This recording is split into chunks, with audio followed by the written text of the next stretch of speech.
guys, pertama sekali saya akan memperkenalkan nama anggota saya, yaitu ada Deswita Anur, Della Permata, dan Maharani Effendi. Dan tak lupa pula yang saya hormati Ibu dosen pengampu apoteker Laura Novilia S.Pharm MSI. Nah, di sini saya akan menjelaskan apa itu farmakoekonomi. Farmakoekonomi adalah sebuah penelitian tentang proses identifikasi, mengukur dan membandingkan biaya, risiko, dan keuntungan dari suatu determinasi yang baik. Nah, selanjutnya ada menu dari wirausaha kami, yaitu Sate Taichan DDM, open free order delivery sekitar Helvetia, per box only Rp18.000. Wirausaha Sate Taichan. Sate Taichan merupakan salah satu makanan pada saat ini sangat diminati oleh semua kalangan, terutama kalangan muda, karena keunikan dari sate Taichan dan sambalnya inilah yang dapat menggeser kepopuleran kuliner pada tren sekarang ini. Deskripsi usaha.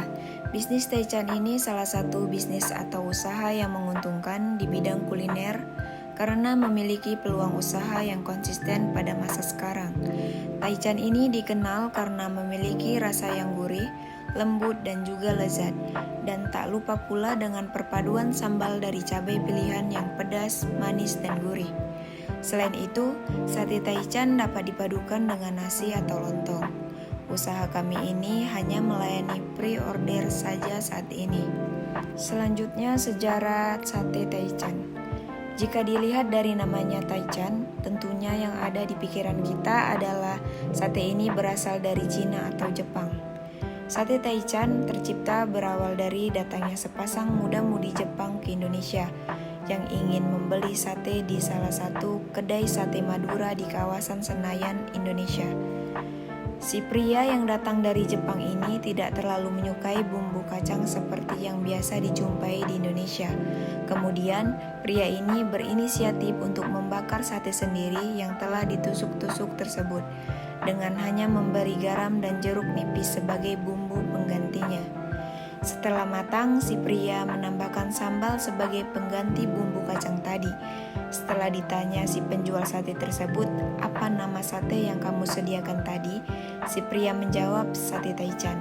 Nah, berawal dari sinilah sate Taichan mulai berkembang pada tahun 2016 hingga sekarang.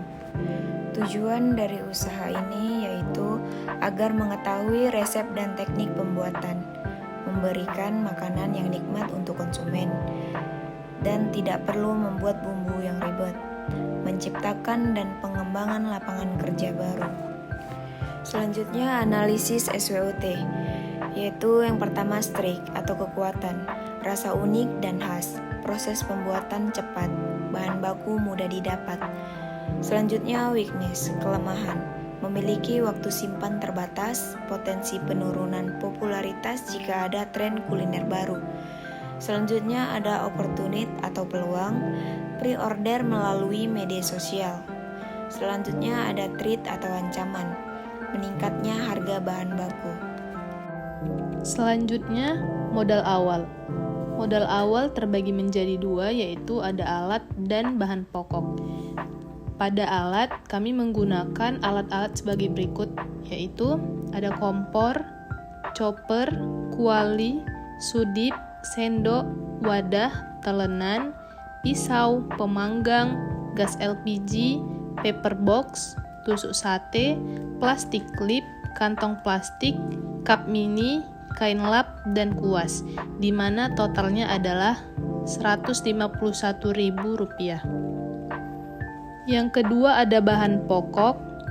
Yang kami gunakan adalah ayam filet 5 kg, cabai caplak, bawang merah, bawang putih, kecap asin, mentega, jeruk nipis, gula 1/4, garam, minyak goreng 1 kg, kaldu jamur, lada bubuk, dan wijen. Totalnya adalah Rp350.000. Total beban pengeluaran. Biaya pengeluaran bulan November sampai Desember.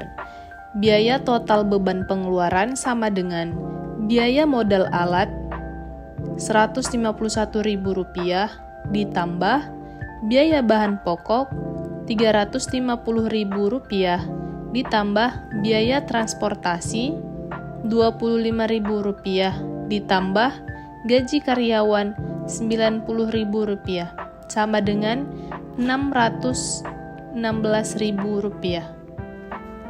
Pre-order selama 1 bulan, di mana 1 bulan itu terdapat 4 kali penjualan. Periode pertama pada 16 November 2024 dengan jumlah 12, harga jual Rp18.000, subtotal Rp216.000. Periode kedua 23 November 2024 dengan jumlah 11, harga jual Rp18.000, subtotal Rp198.000. Periode ketiga 30 November 2024 dengan jumlah 16, harga jual Rp18.000, subtotal Rp288.000. Dan yang terakhir periode keempat 7 November 2024 dengan jumlah 9, harga jual Rp18.000, subtotal Rp162.000. Total keseluruhan dengan jumlah 48 dengan jumlah subtotal sebanyak Rp864.000. Total seluruh laba diketahui. Pertama, total keseluruhan beban pengeluaran sebanyak Rp616.000 per bulan. Yang kedua, total pendapatan sebanyak Rp864.000 per bulan.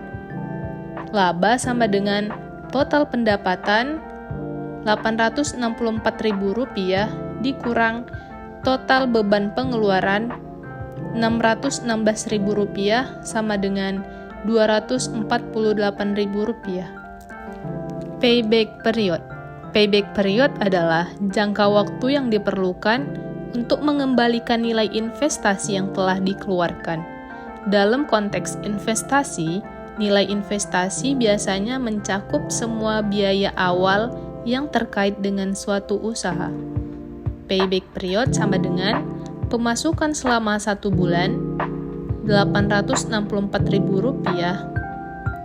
dikurang modal Rp616.000 sama dengan Rp248.000. Menentukan ROI. Dalam laman Kementerian Keuangan dijelaskan bahwa return on investment adalah presentasi kenaikan atau penurunan investasi selama periode tertentu. ROI merupakan rasio uang yang diperoleh atau sejumlah uang yang diinvestasikan pada kegiatan operasi.